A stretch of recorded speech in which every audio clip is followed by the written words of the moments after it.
आसान है। Please sir. Mentally strong कैसे होते हैं और मेंटली स्ट्रांग होने का मतलब क्या है, ये हमको मिल करके आज फाइंड आउट करना है। पहले ये देखना है कि फिजिकली स्ट्रांग होने का मतलब क्या। सर फिजिकली स्ट्रांग को कह सकते हैं कि जिसके पास स्ट्रेंथ, स्टैमिना और एंड्योरेंस तीनों हो तो उसे फिजिकली फिट कह। Excellent point, let's give big hand for him.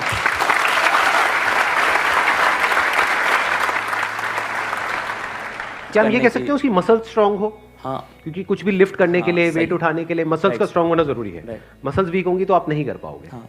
है ना, जो ओवरऑल स्ट्रक्चर है उसमें बोन्स भी आ गई, मसल्स भी आ गई, वो स्ट्रांग होनी चाहिए, उसको हम फिजिकल स्ट्रेंथ बोल सकते हैं। अभी यही फंडे जो हम फिजिकल में देख रहे हैं, इसी को मेंटली देख करके और फिर समझने की कोशिश करेंगे स्टेप बाय स्टेप कि उसका मतलब क्या। कि फिजिकल स्टेमिना तो हमको समझ आता है कि फिजिकली हम जल्दी ना थके। कोई बंदा है उसने थोड़ा बहुत काम किया एकदम से थक गया तो इसका मतलब फिजिकली स्ट्रांग नहीं है। जैसे बहुत लोग होते हैं, जैसे ही अपनी फिजिकल ट्रेनिंग करते हैं, कुछ भी करते हैं, हल्का सा भी दर्द होता है तो छोड़ देते हैं, छुई मुई टाइप के, है ना, तो बड़ा दर्द हो रहा है। भाई दर्द नहीं होगा तो बनेगी कैसे, है ना। Right sir. तो हल्का सा भी कुछ होता है तो छोड़ देते हैं, एंड्योर नहीं कर पाते हैं पेन को। Yes sir. तो पेन को एंड्योर करने की जितनी हमारे अंदर पावर है उसको हम एंड्योरेंस बोल सकते हैं। सर मेरे हिसाब से फिजिकली स्ट्रांग होने का मतलब ये है कि सबसे बड़ी चीज़ ये है कि बीमारियों से दूर होना चाहिए उसे। अगर मतलब कई बार ऐसा होता है कि हमें फिजिकली स्ट्रांग दिख रहा है पर्सन, बट वो होता नहीं है। यानी कि एक बंदा हो सकता है वो फिजिकली हमको स्ट्रांग बाहर से दिख रहा हो और वेट भी बहुत अच्छा लिफ्ट कर रहा हो, और लेकिन उसकी इम्यूनिटी वीक हो। Yes sir. तो हम कह सकते हैं अंदर से वो बंदा कितना स्ट्रांग है। यानी कि जो भी डिजीजेज है, मतलब जो भी बीमारियां हैं, उनसे लड़ने की उसके अंदर कितनी पावर है उसकी बॉडी के अंदर। Yes sir. एक तो फिजिकल पावर, एक है उसकी इम्यूनिटी हम बोल सकते हैं। Yes sir. अब एक एक करके इन पॉइंट को देखते हैं कि मेंटल स्ट्रेंथ में किस तरीके से हम अप्लाई कर सकते हैं। सबसे पहले बात हमने करी फिजिकली स्ट्रांग होने का मतलब क्या, स्ट्रेंथ। मतलब आप कह लो वेट उठाना है। जैसे कहीं हम जा रहे हैं रेलवे स्टेशन पे, यहाँ पे, वहाँ पे, एयरपोर्ट पे, और अगर दोनों हाथ में पूरा भारी भारी पूरा भरा हुआ लगेज है, जैसा हम लोग इंडियंस ज्यादातर लेकर के जाते हैं, लगेज बंदे से भारी होता है, सही है नहीं है? तीन तीन बंदे बैठ बैठ करके उसको पैक कर रहे होते हैं घर पे, माँ चढ़ी होती है और साथ में बच्चे भी, बेटा तू भी आ जा, तू भी आ जा, पति अरे तू क्या देगा, इधर बैठ। सारे बैठे हुए हैं और उसको बंद कर रहे हैं, फिर उसको उठा रहे हैं, है ना। तो कहने का मतलब है कि अगर आपकी मसल स्ट्रांग है तो आप उठा लोगे, एफर्टलेसली उठा लोगे। इसी को तो फिजिकल स्ट्रेंथ कहेंगे। एक है बहुत एफर्ट लगा के आपको कुछ छोटा सा काम करना पड़ रहा है, एक है बहुत बड़ा काम भी आप कर रहे हो बिना किसी एफर्ट के। क्यों? क्योंकि आपकी बॉडी स्ट्रांग है, आपकी मसल स्ट्रांग है। बिल्कुल इसी तरह से थिंकिंग मसल्स, यानी कि कोई प्रॉब्लम आई तो आप ये देख सकते हो आपकी थिंकिंग मसल्स कैसी है, बेस्ड अपॉन कि आपका रिएक्शन कैसा है जब कोई आपकी लाइफ में प्रॉब्लम आती है। तीन सिचुएशंस हैं यहां पे, तीनों को एक एक करके देखते हैं। एक है कोई बड़ी प्रॉब्लम आई हमारे सामने और हमने अपने हथियार डाल दिए और हम एकदम से परेशान हो गए, तो हम क्या कहेंगे, हमारी मेंटल मसल्स कैसी है, वीक है। मतलब बिल्कुल ऐसा हो गया कि लगेज थोड़ा सा भारी है तो लगेज भारी है, मैं नहीं उठाऊंगा। अरे भाई अपने आप को स्ट्रांग कर, मैं आगे ट्रैवल नहीं करूंगा। क्यों? क्योंकि लगेज भारी है, मैं तो यही रहूंगा, बस स्टैंड पे ही रहूंगा मैं, तो मैं नहीं जाऊंगा। तो आप हंस रहे हो, लेकिन ऐसे हम करते हैं लाइफ में। कोई बड़ी प्रॉब्लम आई तो हम क्या करते हैं, अपने हथियार डाल देते हैं, मतलब वी गिव अप, फेस ही नहीं करते हैं उस प्रॉब्लम को। ऐसी कोई प्रॉब्लम नहीं है जिसका सॉल्यूशन ना हो इस दुनिया में। अगर प्रॉब्लम है तो सॉल्यूशन भी है, बट सॉल्यूशन तक पहुंचने के लिए we need thinking muscles, we need to think a lot in the right direction. और ये राइट डायरेक्शन और रॉन्ग डायरेक्शन क्या है? राइट डायरेक्शन मतलब solution oriented approach, wrong direction मतलब प्रॉब्लम ओरिएंटेड अप्रोच, कि हम प्रॉब्लम में ही जाकर के स्टक हो गए हैं, बस उससे आगे बढ़ ही नहीं रहा है हमारा दिमाग। इसको हम कह सकते हैं मेंटली हमारी जो मसल्स हैं वो वीक है, मेंटली हम वीक है। दूसरा सिनेरियो क्या है, कोई प्रॉब्लम आई, उससे हम लड़े और लड़ने के बाद में बहुत एफर्ट लगाया, बहुत दिमाग लगाया, बहुत मेहनत करी, लड़े और जीत गए, मतलब उस प्रॉब्लम का हमने सॉल्यूशन निकाल लिया।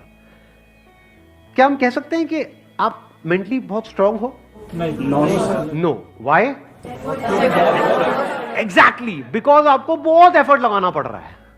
समझ गए ना? हाँ, जैसे कोई बैग उठाना है तो बहुत एफर्ट लगाना पड़ रहा है जी, दोनों हाथ लगा दिए और ये घसीट घसीट के जा रहे हो और पहुंच गए, कह रहे हो हाँ मैं तो ये मैं तो वो। भाई कुछ नहीं, तेरी कमर में लचक आ चुकी है,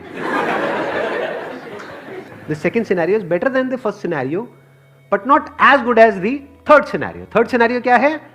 बड़ी से बड़ी भी कोई प्रॉब्लम आई हमारी लाइफ में, हम पहले ही उसके लिए तैयार थे और ऐसे सॉल्यूशन निकल के आ गया। मतलब वो प्रॉब्लम जो दुनिया के लिए बहुत बड़ी है, जिसको देख करके लोग डरने लग जाते हैं, वो प्रॉब्लम आपके सामने आई, ऐसे सॉल्यूशन निकल गया, एफर्टलेसली काम हो गया। यानी एक बैग आपके पास में है 50 किलो का, ऐसे उठा लिया हल्के में। मतलब लोगों को देखने में लग रहा है कि अरे बैग तो बहुत हल्का है। बैग हल्का नहीं है, उस बंदे में दम है। तो कैसे लाइफ की मुश्किल से मुश्किल प्रॉब्लम्स को भी आप आसान से आसान बना सकते हो? कितना आसान बना सकते हो, कैसे लगे अरे इस बंदे को तो कोई एफर्ट ही नहीं करना पड़ रहा है। उसी को तो कहेंगे मेंटल स्ट्रेंथ, मेंटली स्ट्रांग होना। इसको अगर मैं सम अप करूं, जो भी अभी तक मैंने कहा है उसको एक लाइन के अंदर अंदर, तो वो क्या है? एक कैटेगरी होती है लोगों की जो सिंपल से सिंपल प्रॉब्लम्स को भी कॉम्प्लिकेटेड बना देते हैं अपने माइंड में। 99% लोग ऐसे ही हैं इस दुनिया में। सिंपल सी प्रॉब्लम है, कुछ भी नहीं, उसको भी इतना कॉम्प्लिकेटेड किया हुआ है जैसे पता नहीं क्या हो गया, हवा बना दिया है पूरा का पूरा। और दूसरी कैटेगरी होती है लोगों की, ऐसे बहुत कम लोग होते हैं, वही होते हैं जिन्होंने एक्चुअल में काम किया होता है अपनी मेंटल मसल्स के ऊपर। वो कौन होते हैं?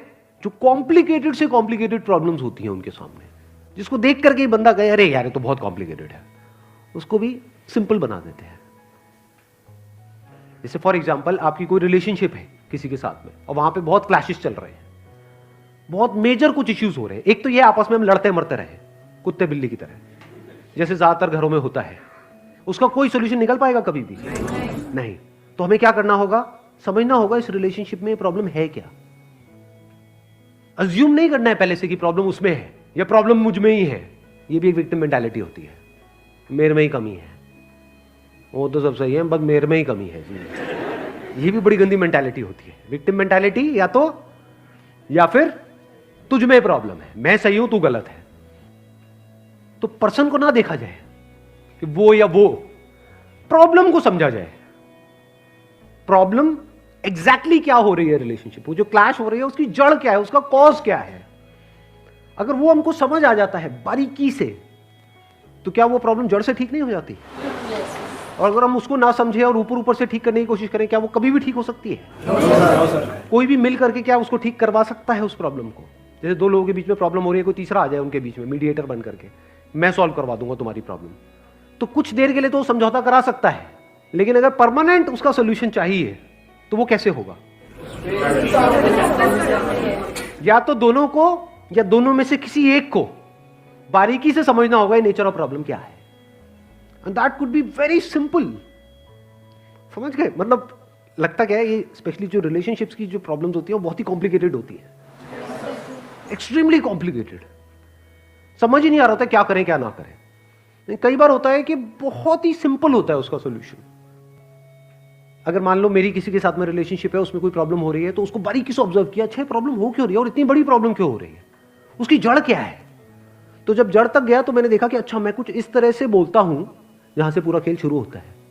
अगर मैं ये ना बोलूं तो, और इसकी जगह ये बोल दूं तो, क्या खेल अलग डायरेक्शन में नहीं चला जाएगा? दोनों का अंडरस्टैंडिंग होना बहुत जरूरी है। आप कह रहे हो दोनों की अंडरस्टैंडिंग होना बहुत जरूरी है। हाँ जी सर। ध्यान से समझना, अब ये प्रॉब्लम ओरिएंटेड अप्रोच है, सॉल्यूशन ओरिएंटेड अप्रोच है। ये प्रॉब्लम ओरिएंटेड अप्रोच है जिसका कोई दुनिया में सॉल्यूशन नहीं है। ये बिल्कुल ऐसा है कि सरकार को तो अपना काम अच्छे से करना चाहिए। ये जो चाहिए है ना, ये हम इंडियंस की नस नस में दौड़ रहा है। सड़कों पे सबको अपनी गाड़ी ढंग से चलानी चाहिए, रेड लाइट पे सबको रुकना चाहिए, ये होना चाहिए, वो होना चाहिए, यहाँ पे सफाई होनी चाहिए, दोनों को एक दूसरे को समझना चाहिए, जो कभी नहीं होगा। तो क्या हो सकता है, इसका सोल्यूशन क्या है? ये हो गई प्रॉब्लम ओरिएंटेड थिंकिंग कि हमारी लड़ाई की जड़ क्या है, मैं तो उसको समझता हूं वो मुझे नहीं समझती। समझ गए ना? आ गई ना प्रॉब्लम। जबकि सोल्यूशन क्या है? मुझे ही समझना है, खत्म।